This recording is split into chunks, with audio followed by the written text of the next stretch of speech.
All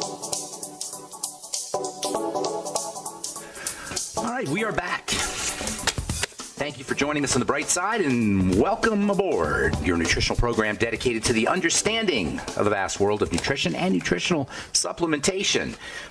I'm your host, Pharmacist Ben, nutritional pharmacist from Boulder, Colorado. I use nutritional supplements where other healthcare practitioners use toxic pharmaceutical drugs and sometimes deadly medical procedures if you suspect that there are natural nutritional roads to your health and vitality and well-being and to addressing your health challenges, whatever they may be, but you don't know where to begin. You have come to the right place as you listen to the bright side every day.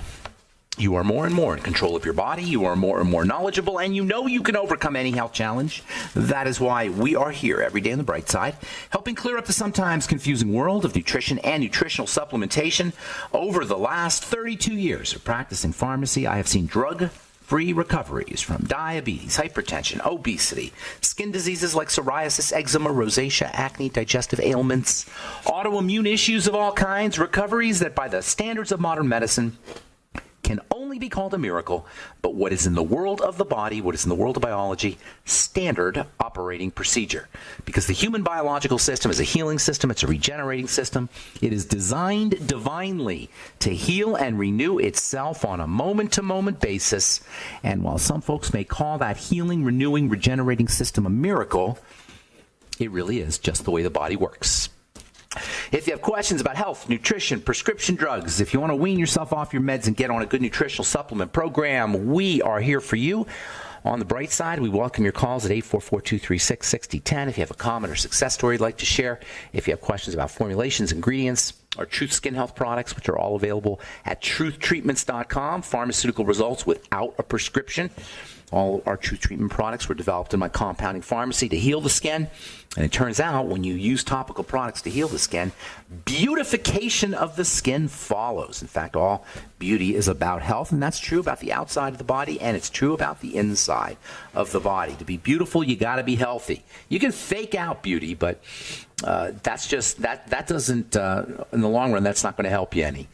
In the long run, it's not even going to last. In the long run, it doesn't even look that good. But if you're healthy, you're going to be beautiful, and that's true about the skin, and that's true about your body.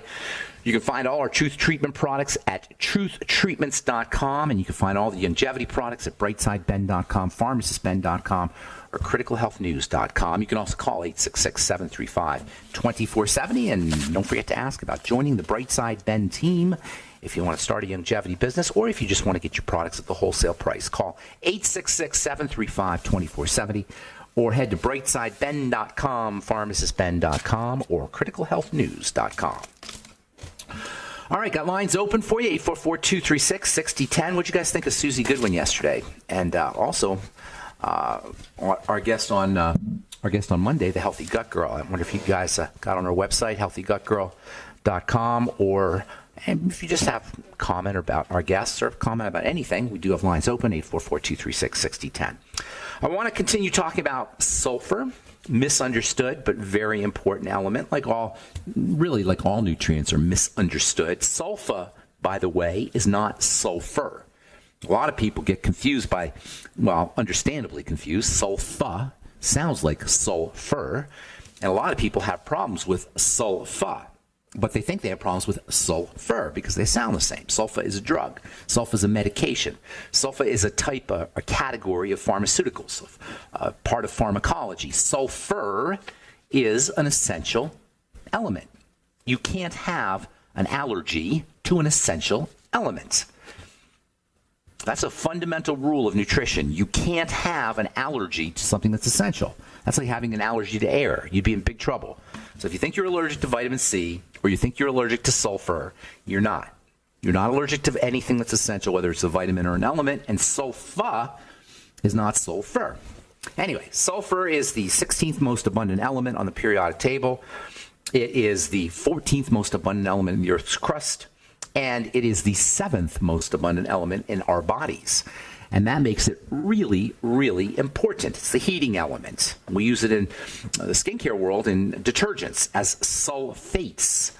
And sulfates, we talked about this yesterday, sulfates can be irritating to the skin because they have an ability to, that electrical energy that makes them so valuable inside the body, when you use it topically, can be a little bit aggressive on the skin. It's the electricity. Sulfates conduct electrical energy. The electricity is also why they're used in shampoos and in cleansers, because that electrical activity liquefies things. It has a liquefaction effect. And that makes sulfates inside the body really, really important. That liquefaction effect, the ability that sulfates have to liquefy things. In a soap and a cleanser, they liquefy oil, but it can be a little bit irritating on the skin. Inside the body, that electrical energy is super, super important. And sulfates are actually considered to be electrolytes, like potassium and sodium and calcium and magnesium. You hear about those as electrolytes, but you very rarely hear about sulfur as an electrolyte, or actually more accurately, sulfate. Sulfate is sulfur with oxygen. Whenever you hear ate, like phosphate or bicarbonate, that's chemistry talk for oxygen. So sulfate is an oxidized or oxygen combined, if you don't want to get too chemically oriented here. Sulfate is a sulfur plus an oxygen. It's not really plus, but we'll say plus an oxygen. And oh, by the way, what is it that makes that creates this electrical action, or makes sulfur into an electrically active electrolyte, turns sulfur into sulfate? The sun. We make our own sulfates. We're going to talk a lot about this. This is so important. And one of my pet peeves is healthcare professionals and skincare professionals will tell you to stay out of the sun. You guys know that if you listen to me over the years.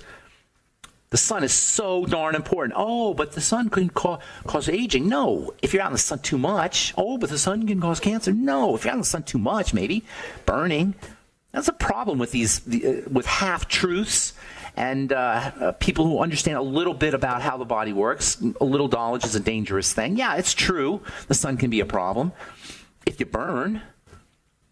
Stimulation can be a problem if you overstimulate. There are people who say, I have one guy in particular who tells people not to use vitamin A on the skin, not to use retinoic acid or retinol, because it can cause problems in the skin. And I'm like, dude, vitamin A and retinol and retinoic acid are some of the most important things you could ever put on your skin. And yeah, I know if you put too much retinol on your skin or too much retinoic acid on your skin, you can cause a problem, but that doesn't make the retinol or the retinoic acid less valuable.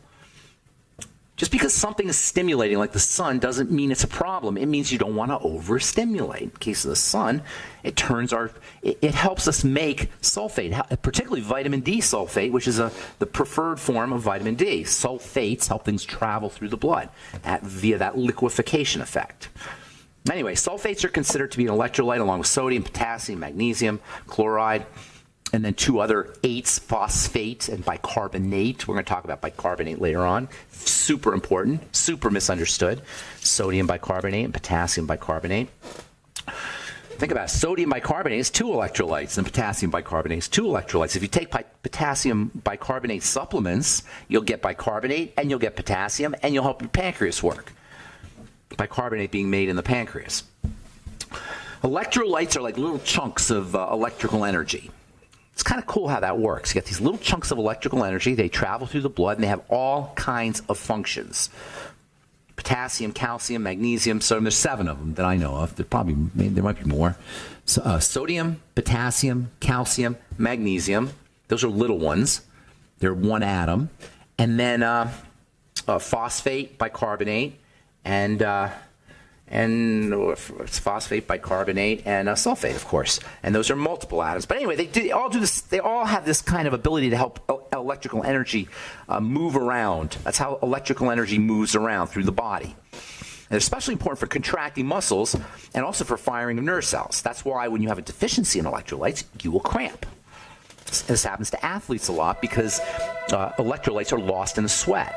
So they'll give you salt tablets. Of course, salt tablets are just 2 electrolytes, just sodium and chloride. You need all the electrolytes, and there's lots of ways to get all the electrolytes. I got 2 favorite ways to get all the electrolytes. We'll talk about that when we come back from our break. I am Pharmacist Ben. You're listening to The Bright Side, and we have lots of lines open. 844-236-6010, 844-236-6010. We'll return right after this.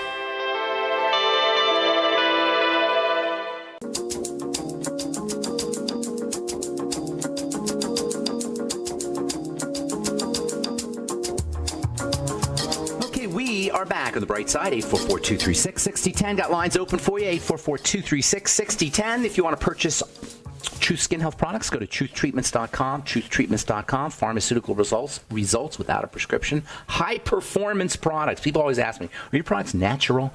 Are your products herbal?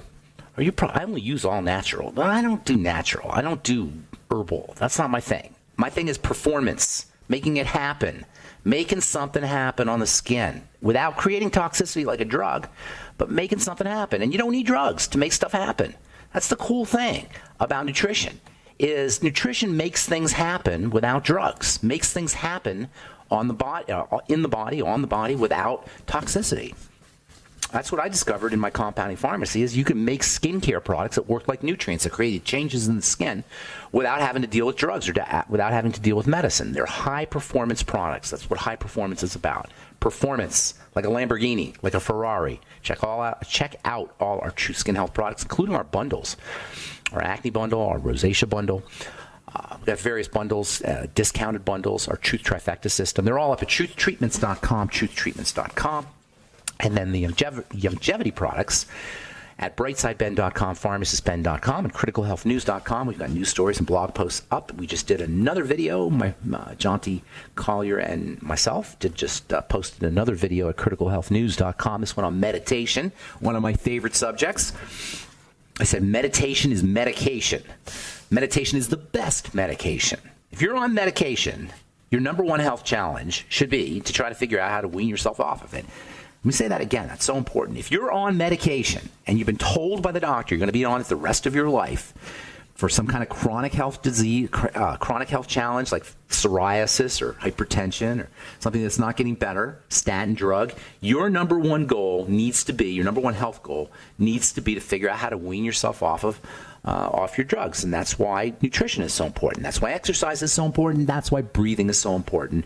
That's why movement is so important. That's why rest is so important. And that is why meditation is so important. If you want to wean yourself off your meds, learn to meditate. It's even more important, in my opinion, than nutrition. And I've had my own meditation practice for 30 years.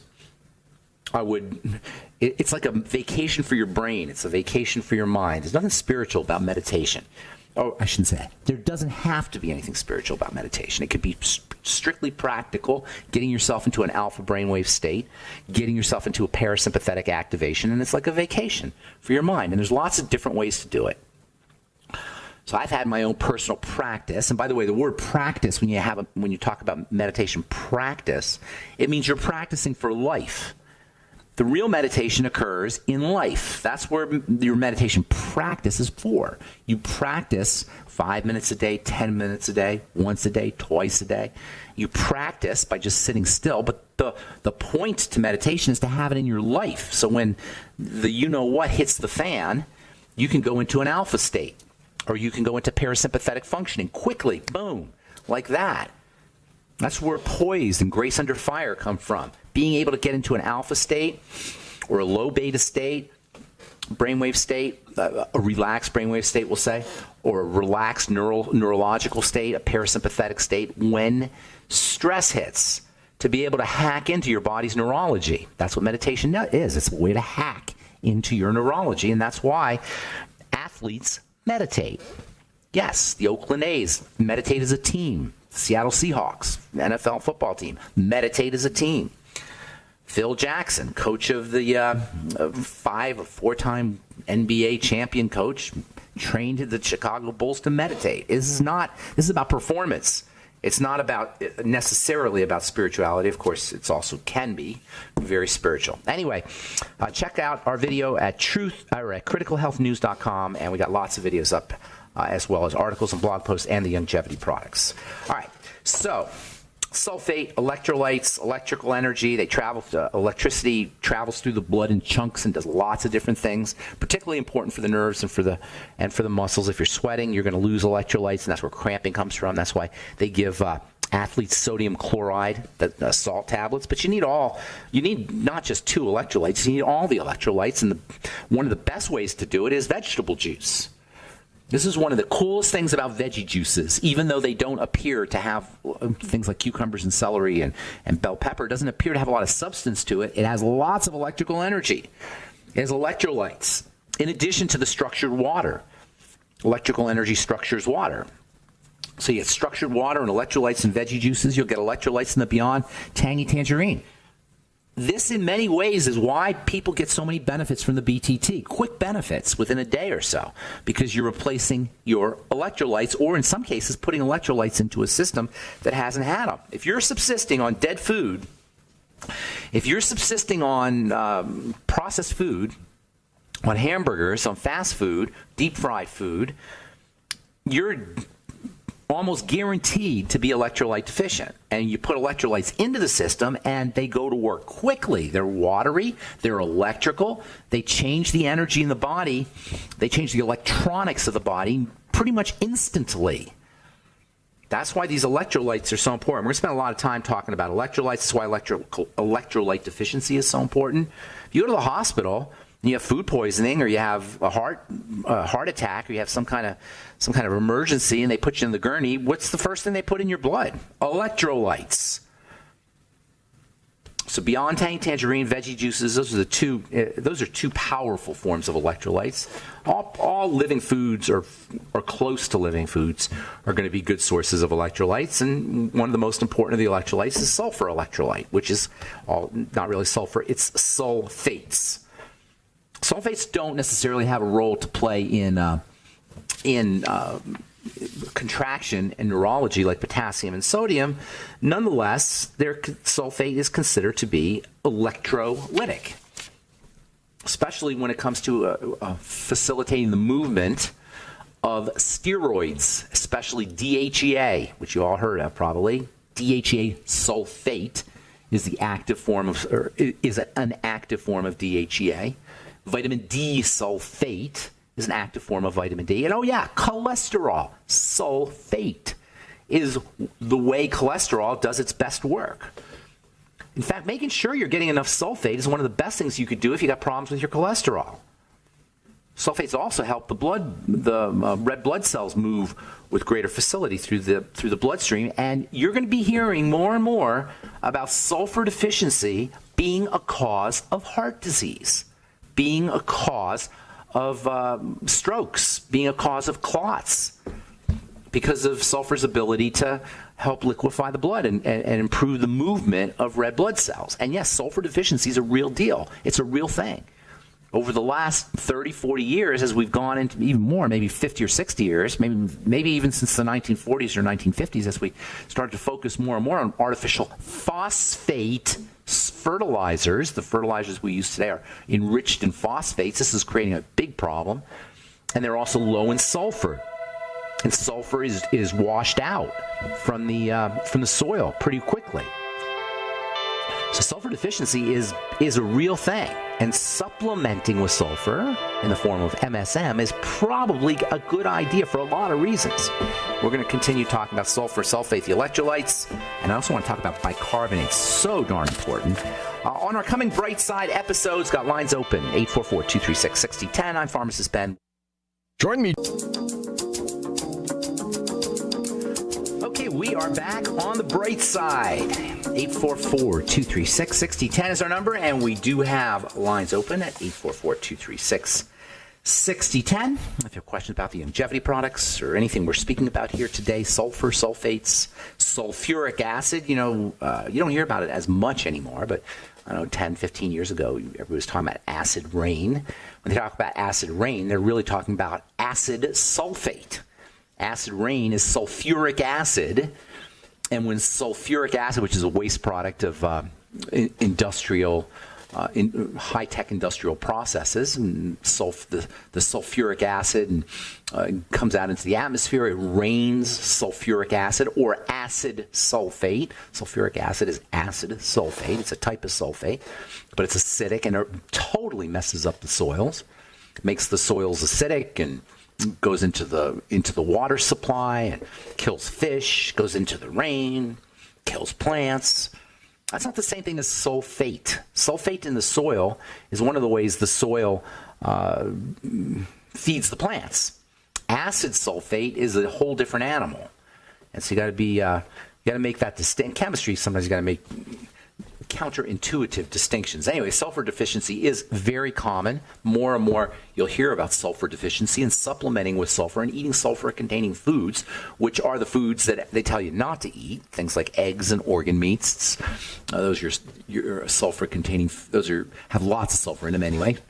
Onions, if you're a vegetarian, garlic, stinky foods tend to have sulfur in them. We'll talk more about sulfur as an electrolyte tomorrow as we continue talking about the colloidal nature, the elemental nature of the body, and how we can leverage our understanding of the elements and leverage the periodic table so we can stay healthy. All right, 844-236-6010 is our number. You're listening to The Bright Side. Let me get to a couple stories, then we'll get to your phone calls. This is on inflammation and mental health from the journal Archives in General Psychiatry. Elevated levels of C-reactive protein. C-reactive protein is one of the ways they measure inflammation. So elevated inflammation may be associated with increased risk of psychological distress and depression. And this is a hot new theory about mental health, things like bipolar disorder and psychoses, as well as just PTSD kinds of things, and depression, are now associated with, not necessarily caused by, but associated with inflammation. The reason I say not caused by is because we don't know if which came first, the chicken or the egg, if the inflammation caused the mental health problems or the mental health problems caused the inflammation, or if both, if it's a downward circle where one leads to the other. In any case, inflammation has been linked, associated with mental health issues, and guess what? The opposite is also true. Feel-good emotions are anti-inflammatory. This is from the journal Emotion. Look to nature to lower inflammation. Feel-good emotions triggered by enjoying nature's great wonders may lower a person's cytokines. Cytokines are tiny little pieces of protein, peptides technically, that cause the immune system to wake up and have also caused the immune system to go back to sleep. There's inflammatory cytokines. There's anti-inflammatory cytokines. Well, it turns out, according to this article in Emotion, the journal Emotion, awe, A-W-E, awe as in awesome, which is a word that we totally overuse. Awe is really important stuff. Awe is a powerful psychological state that's associated with all kinds of health benefits. Awe, A-W-E, the sense of just awe. I don't even know how you would describe awe. It's just being blown away by something, usually something natural. The awe you get when you look at a sunset. The awe you get when you think about God or spirituality. Or I got awe, a sense of awe. I still get a sense of awe when I think about biochemistry. Anyway, quote, awe was the strongest predictor of lower levels of pro-inflammatory cytokines. These effects held when controlling for relevant personality and health variables. This work suggests a biological pathway between positive emotions and health through pro-inflammatory cytokines. They could have said pro and anti-inflammatory cytokines. That's so important. We talked about meditation earlier. It's the same idea. Why are we not leveraging the emotional aspect of health? If we're sick, why are we not leveraging our emotions, taking advantage of our emotions, using our emotions? Quote, I'm going to say this again, it's so important. Quote, this work suggests a biological pathway between emotions and health through cytokines. Paraphrased, unquote. All right, let's see here. Do one more. Apple compounds abate inflammation. Today we're talking about inflammation, I guess. Apple peel is an abundant source of bioflavonoids that have anti-inflammatory properties. How do you like that? Apple peel inhibits the expression of a gene that's important for inflammation. Now there's a hidden message here. Apple peel inhibits the expression of a gene. Guess what that's called? Epigenetics. That is, you eat an apple peel, you change your genes. Tell that to the next knucklehead medical professional. Tells you that you're condemned to your health challenge because of your genes, because your mother had diabetes or your father had heart disease. All right, 844-236-6010 is our number. You're listening to The Bright Side. And let's go to our friend. Long time no talk to you. Truth Raider, what's up, buddy? Good morning, Benjamin. Good morning, Carl. How you doing, man? We're talking about rain. How are we talking about rain? Rain over me. Okay. A here in Oregon, believe it or not, there's a statute on the books where it's illegal to collect rainwater. Oh, really? Why is that? Yeah.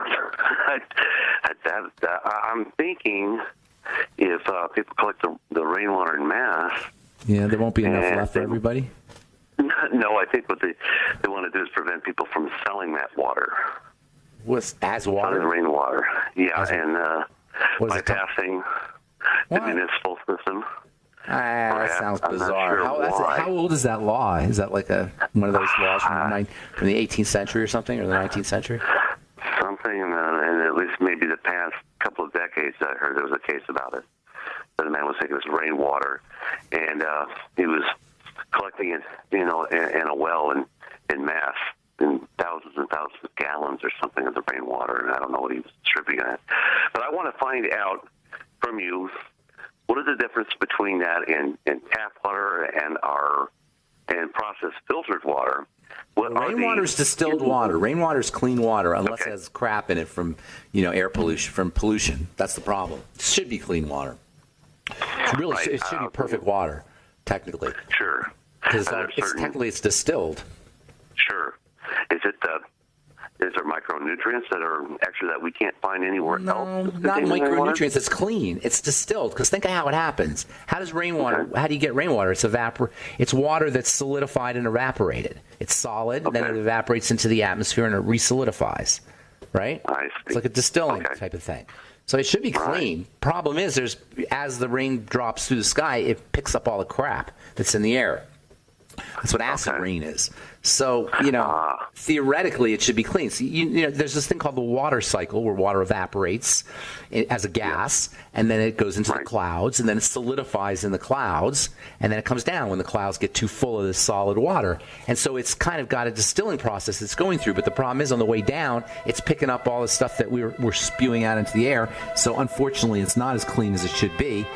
Personally, I'm drinking distilled water, Carl, the Truth Raider, and I know, there's a lot of controversy around it. Personally, I think it's the cleanest water, and I'm drinking clean. When I'm doing something in the pharmacy, in the compounding pharmacy, making medicine with water, I am using distilled water.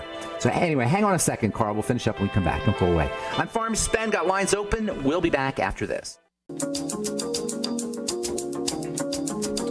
Okay, we are back on the bright side. 844-236-6010 is our number. Truth Treatment products are available at truthtreatments.com, longevity products at brightsideben.com, pharmacistben.com, or criticalhealthnews.com. Talking to my buddy Carl here. What's going on, Carl? So rainwater is distilled water, technically. I like distilled water. I drink distilled water personally. I know about all the controversy. I don't even really understand the controversy. People say you don't get minerals. So what? You don't get minerals. You get minerals somewhere else. Eat your carrots and take your Beyond Tangy Tangerine. You'll get your minerals. So I'm not really sure with all the fuss is about distilled water. What I do know is it's pretty darn clean. And these days, clean water is nothing to take lightly, because chlorinated water and fluoride. Even if do you know the average water plant only filters out like 70 toxins, 70 poisons? And the rest of the stuff, and there's hundreds of them in the water. They remain there, and there are acceptable amounts of human fecal material that's allowed in your water. Did you know that? There are acceptable levels of all kinds of stuff. Exactly. I'm drinking distilled. Thank you. Wherever possible, anyway. So anyway, what's going on here? I just want to have a last commentary about it, my testimony about just doing the experimentation. Just a last bit of commentary and what's happened for me in collecting the rainwater. Yes. Opposed to drinking anything that's at the store or any type of bottled water. Carl, are you collecting rainwater and drinking it? Yes. How are you doing? What do you do? How do you? I tell you what. I think I'm taking in or receiving some type of micronutrients or some minerals from it. Maybe. Because I do feel better. Okay, maybe. I don't know. There might be. I don't know. I don't know what's in rainwater. What do? You have like a can out there, and when it rains, you just fill up the can? Yeah. I put out several pans when we get a downpour. We get a heaviest downpour. Then I put as many containers, Got it. pot cans, and anything that I can to collect it up, and then I put it in the reservoir. You're like a survivor. You're a survivalist. Has it been? It's probably rains like crazy over there, right? In Oregon. Well, yeah, but I think we're just about done with our season right now. I think we're not going to. Does it rain every day? Does it dump and pour every day? It did. 3 weeks ago we had a spell where it rained for between 7 and 10 days. I think we got about 3 to 4 inches altogether within that period. So that's a lot of rain. And then I would tapered off to not too much now. So I got a lot of reservoir water that I'm using to water the plants. They seem to be healthier. They're coming up better. I feel better. All right, good deal. That's a new one on me. You're the only one I know who's collecting rainwater. But you know what? You're a unique guy, Carl, the Truth Raider, so I'm not surprised. All right. Yeah. Have a good day. Good to talk to you, Carl. Good to talk to you, man. Take care, bro. Bye-bye. All right, take care, man. Bye-bye. All right, Barry, my other good friend. What's going on, Barry? How you doing? Yes.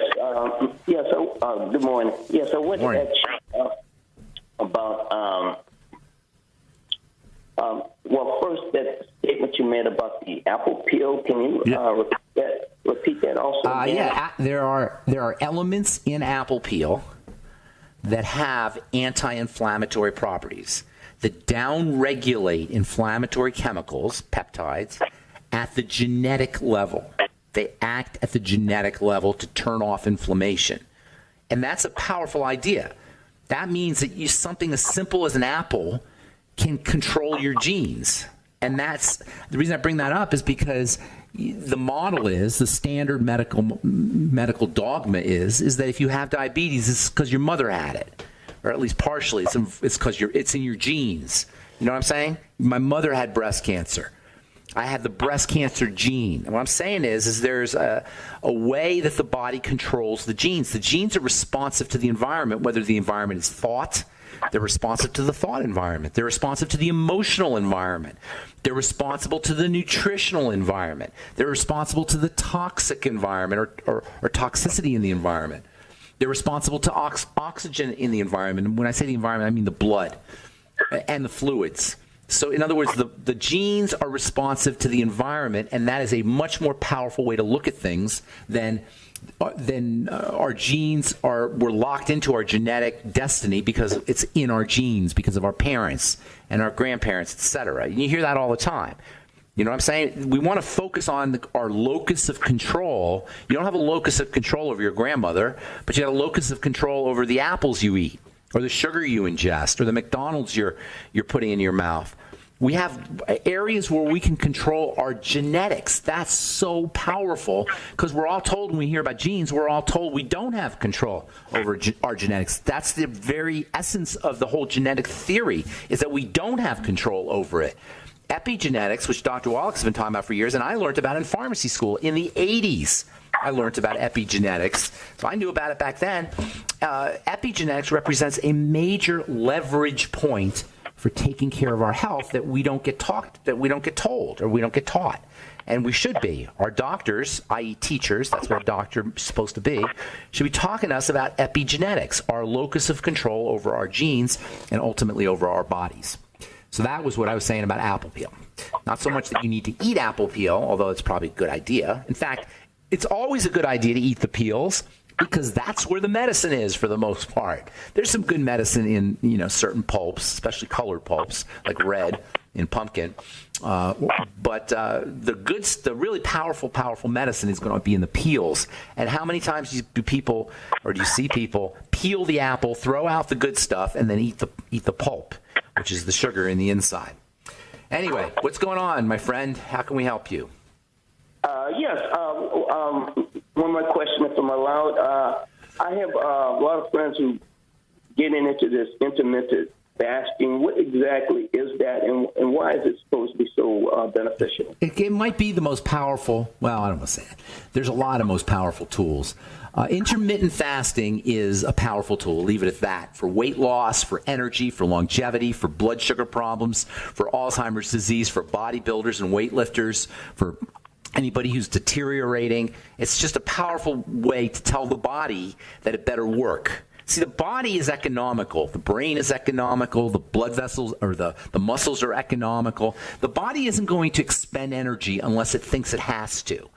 When you intermittently fast, you tell the body that you don't know, the body gets the message that it doesn't know when nutrients are going to stop coming in. Because it's constantly guessing, oh, is this the day I'm not going to get any nutrients? If you intermittently fast, the body doesn't know when is it not going to get nutrients. So it responds by building to prepare you for the fast, to prepare you to go out and find food. And that's why you get better muscle development. You start to think more clearly. So intermittent fasting turns on growth and survival mechanisms inside the body. Secondly, intermittent fasting gives your body a break, or your digestive system a break. And that is so important. Calories, the word calor means heat. And machines, high-tech machines, like a Lamborghini engine or your hard drive, they don't like to run hot. They like to run cool. And intermittent fasting cools the body down. Inflammation and disease are associated with heat. So intermittent fasting has an anti-inflammatory effect. And if you're dealing with an autoimmune problem, which is an auto-inflammatory problem, intermittent fasting is one of the best things you could do for autoimmune issues, for cancer, for frailty, for elderly folks, and most especially for building muscle, for building tissue, and the digestive system. So intermittent fasting cools the body down. It gives the body a break, and it's important for turning on survival kinds of chemistry, so the body is compelled to grow. That make sense? Yes. So exactly, intermittent fasting would just be fasting at no particular time? Yeah, exactly. 24-hour fast, mixing it up once a week. Say Wednesday of one week, Monday of the next week. Don't fast for a couple of weeks, then again on a Thursday, and just kind of mix it up. You know, the more you mix it up, the better off it is. Once a week is great. Twice a week is even better. If you can and it's not going to kill you to not eat twice a week. You'll lose weight. You'll feel better. You'll save money. There's so many. You'll live a longer life. There's so many benefits to doing this. The problem is we eat, and it sounds harsh, but we eat because we hate our lives. Not always, but we overeat because for emotional reasons, for dopamine, for satisfaction and contentment, because calories turn on pleasure chemistry. On the other hand, lack of calories makes you go out and do things. All right.